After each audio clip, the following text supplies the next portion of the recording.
Hi, everybody. Welcome to another edition of Get Ready for the Answer.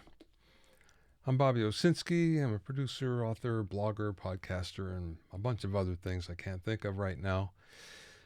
And you probably know me, or I hope you do know me, from these books. From this particular book has been a standard in colleges all over the world for about 20 years or so. You might know me from my podcast. It says 520 episodes. It's actually over 560 now. So we're about a year behind on this. And you might know me from my blogs, two of them award-winning blogs, or from my online courses. I hope you know me from them. That being said, we're here today to answer some questions about gear, and all of this today, all of the questions, come from this awesome mix workshop that we did back in December. And there were so many questions I couldn't get to them all, and I promised I would.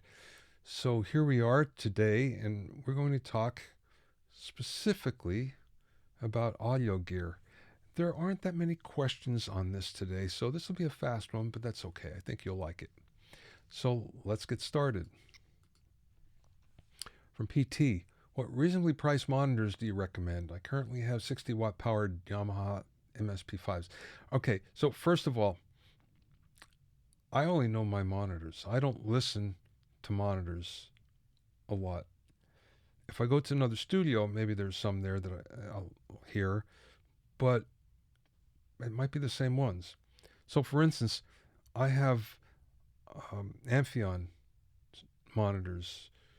They're 118s, and I've had them for 5 or 6 years. That's all I listen to. Before that, I had Tannoys for maybe 20 years. That's all I listened to. So, I don't have a super recommendation at all for this because I just don't have that much experience. That being said, I've heard lots of great things from people I trust about Kali Audio monitors, Kali. They're ex-JBL people, and they have some really great products. The ones I've heard, I've been really impressed by. So, and they're very reasonably priced. So that's worth checking out. Kali Audio, Kali. From Jorge. When playback systems are not capable of reproducing 30 to 60 hertz, would it be good to use higher harmonic related frequencies in the mix? Well, if you can't, let's face it, there's not many studios that can actually hear down that far. It just doesn't happen all that much. Uh, Higher harmonics are sometimes good for bass frequencies, so they translate better on smaller speakers. So it's useful in that case. But just because you can't hear 30 to 60, what I would do is look at a real-time analyzer. You find these in most EQs these days, and just see if you know what's down there. There might be plenty down there already that you're just not hearing. But yeah, higher harmonics can help you hear the lower frequencies.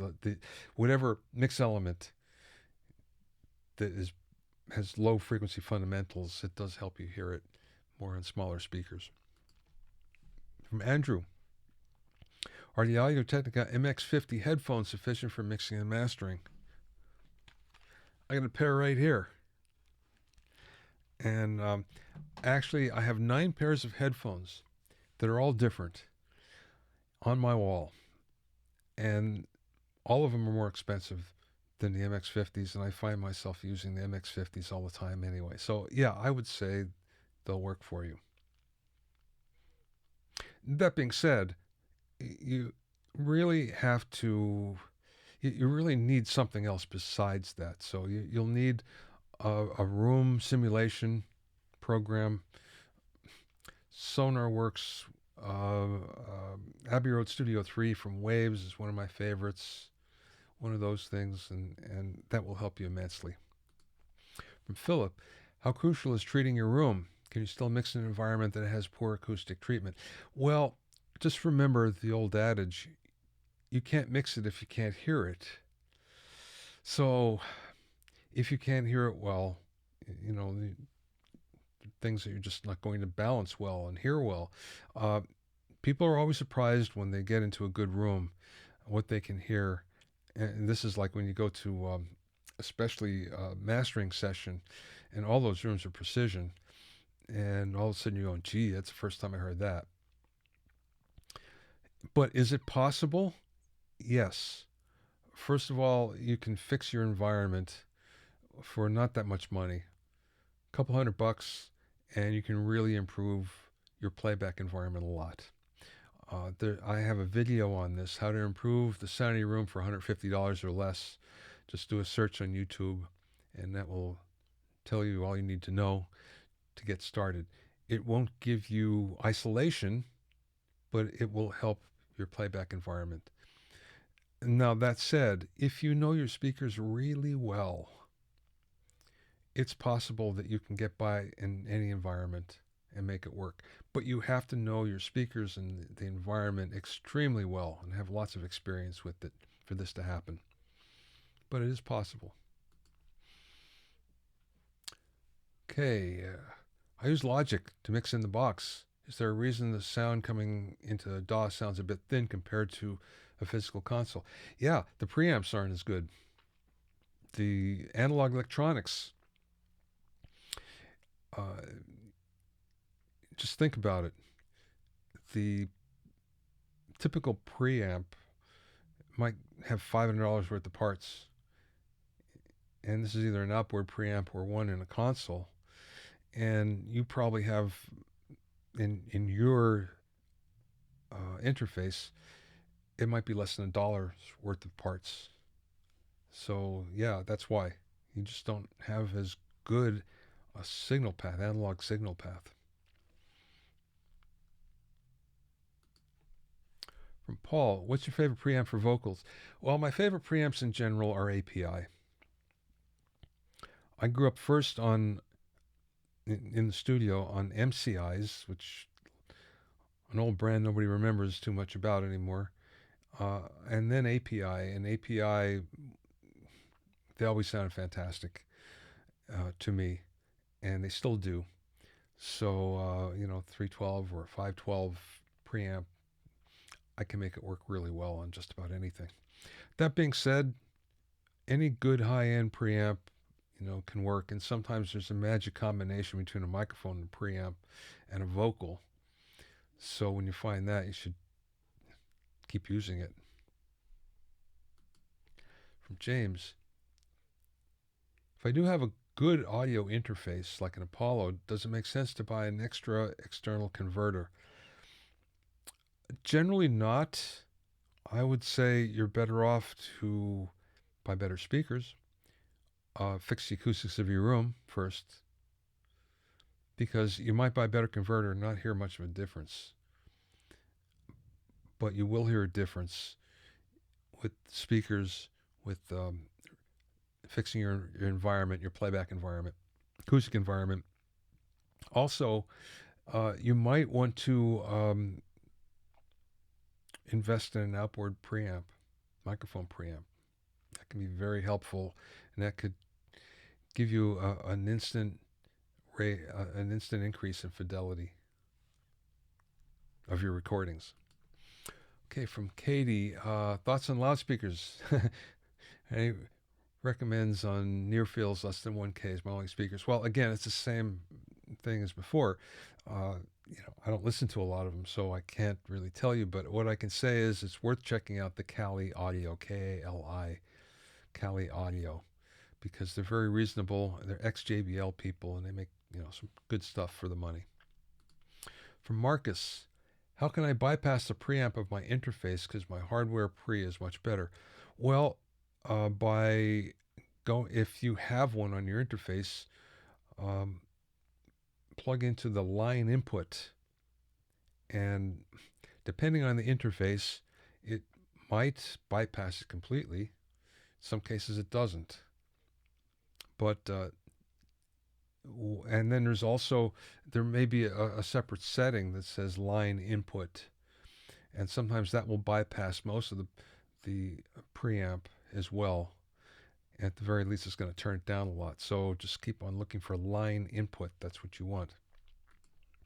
From Larry, when using outboard preamps, are there any ways or even a need to disable a digital interface built-in preamps? Yeah, I would say you don't want to use them.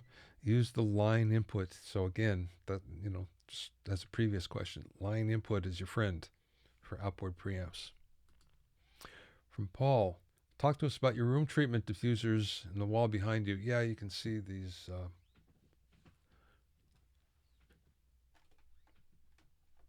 Let's see. You can see them, and actually, when we take, okay, we can take this off for a second. As a matter of fact, I'll come back to this. Yeah, you can see behind me the tubes, and those are called tube traps. They're built by ASC, Acoustic Science Corporation. I've had these for 20 some years, and they're portable, which is good. One of the reasons why I bought them is they're portable. I was moving studios a lot at the time, and maybe I have them for 25 years. And this was just a way of always taking my studio with me.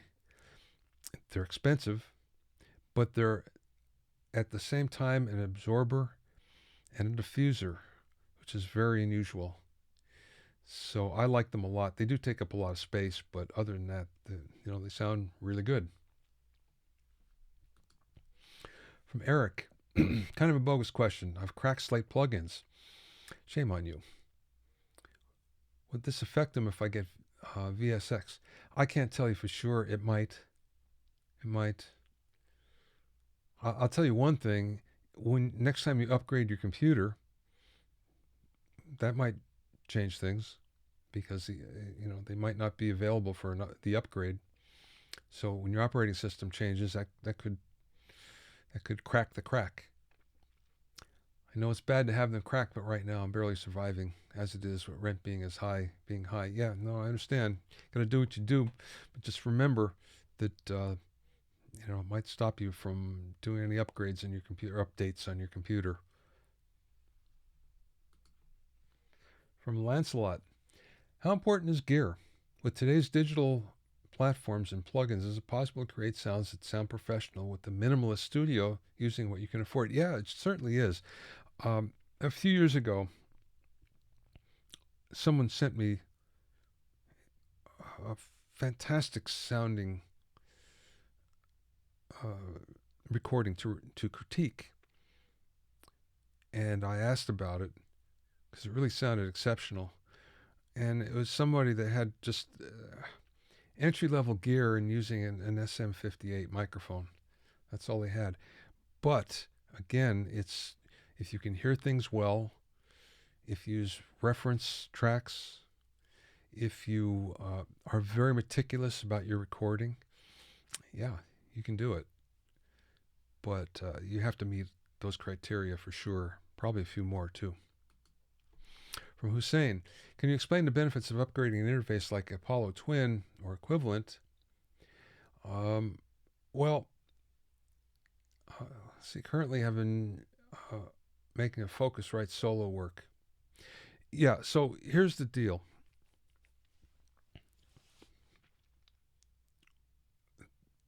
Our interfaces are better than they've ever been. And certainly better than they were 10 years ago, even the cheapest ones. That being said, an inexpensive interface has very inexpensive converters and very inexpensive analog parts for the analog signal chain. So just imagine, a Focusrite Solo, I don't know, what is it, $100? It means there's probably like $20 worth of parts in it. As you get a more expensive interface, then you're getting better components, more expensive components, a better analog signal path, and better converters. So all of those things will make everything sound a little bit better. You should be able to hear the difference. And in some cases, you can really hear the difference, depending on what you get. So yes, it's worth the upgrade, I would say. As far as what you should upgrade to, I have an Apollo Twin myself. It's the second one. I've had version 1, and this is version 2. Like it. Sounds great. Are there better things? Yes. But this works for what I needed to do. Apogee makes some really good stuff as well. It's worth checking out. And that's it. I've answered all of your gear questions. So thank you for being here. And we're going to do more of these coming up. So just watch for either an email from me or an alert on YouTube. And I want to thank you for being here. I think we've covered all the questions that were in that workshop back in December. So we got to them all, and we'll just get to a whole new batch the next time. In the meantime, you might want to check this out. It's my mixing crash course. You can go to mixingcrashcourse.com. There's 3 techniques that you learn, one for EQ, one for balance, and one for compression. I think you'll quite enjoy it because you can use these right away in your next mix. It's mixingcrashcourse.com. Thank you all for being here, and I'll see you next time.